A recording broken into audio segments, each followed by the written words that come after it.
So just about exactly 1 year ago today, Disney Lucasfilm, in a very brief moment of common sense, canceled The Acolyte.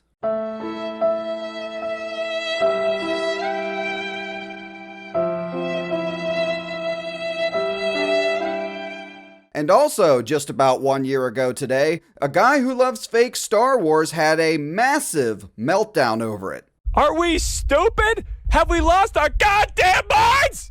Who doesn't want to see more Plagueis? Who doesn't want to see more Chimere? Who doesn't want to see more Venestra? I've wanted it so fucking bad. Ho! And we are in the same Star Wars fandom as some of these awful people. Maybe go rewatch it and rethink their lives. I think you need your balls reattached. And here we are today, 1 year later, and this clown is still kissing the Acolyte's ass and begging Disney Lucasfilm for more Acolyte content. And as you guys know, I'm a very big fan of the Acolyte story. Star Wars The Acolytes, Manny Jacinto has expressed hope for a return to his Sith Lord villain, the Stranger, despite the Disney Plus show's cancellation. What a bitch. Getting to see the lightsaber duel of Episode 5 and Episode 8 of The Acolyte. That is some of the greatest lightsaber duels in Star Wars. You're retarded. They're definitely some of the best. I wouldn't say they're better than Anakin versus Obi-Wan on Mustafar, but they're of the same level of that. Like, that fight of Anakin and Obi-Wan is all the way up here, and Episode 5 of The Acolyte is like right down here below it.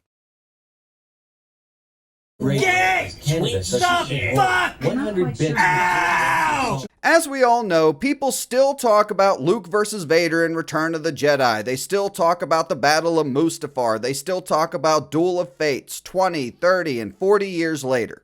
Do you honestly agree with this dumb fuck implying that in 2044 people are still going to be talking about The Acolyte Episode 5 and how great it was? Absolutely fucking not. Headbutting lightsabers to shut them off is so unbelievably cool. I could watch it over and over and over again. And guess what I do? I do. The Stranger, Chimere, is still one of the most compelling parts of this TV series. That's why Episode 5 of The Acolyte was in my top 10 episodes of all time.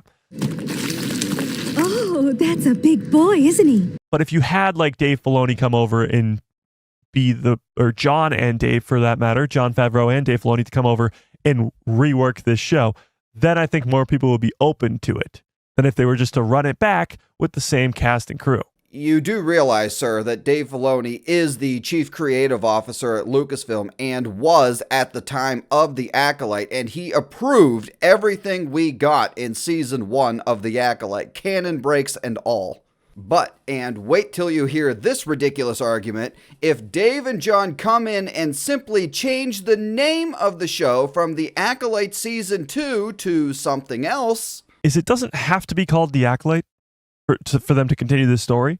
So you want Disney Star Wars to try and trick the fans into watching a continuation of The Acolyte Season 2 without actually calling it The Acolyte Season 2 because apparently they're too stupid to understand that it's a continuation of The Acolyte Season 2. They don't have to call it The Acolyte Season 2, which honestly, it would be a bad idea. As much as I love The Acolyte, I see what happened. So if they were to bring these characters back to continue the story, they could call it The Stranger. They could call it Plagueis. They could call it whatever they want to continue this story. And you, in this Disney Star Wars shill universe you live in, think that that is going to work with all of these people that hated the show. Here's the truth, a guy who loves fake Star Wars. The Acolyte is like trannies. You know, you can ignore common sense, play pretend, and call it whatever it wants to be called, but at the end of the day... Now, I'm not really a woman. I'm just a guy with a mutilated penis.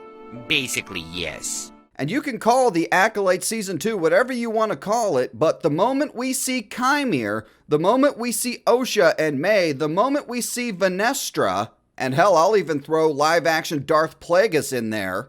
Give us a Plagueis show. Continue the story of The Acolyte through a Plagueis storyline. It would be perfect. Perfect. And I don't think anybody would be complaining about it, even if it was connected to The Acolyte. Bullshit! What's left of the Star Wars fandom will remember the show that they hated, and history will repeat itself. With the show receiving a 19%.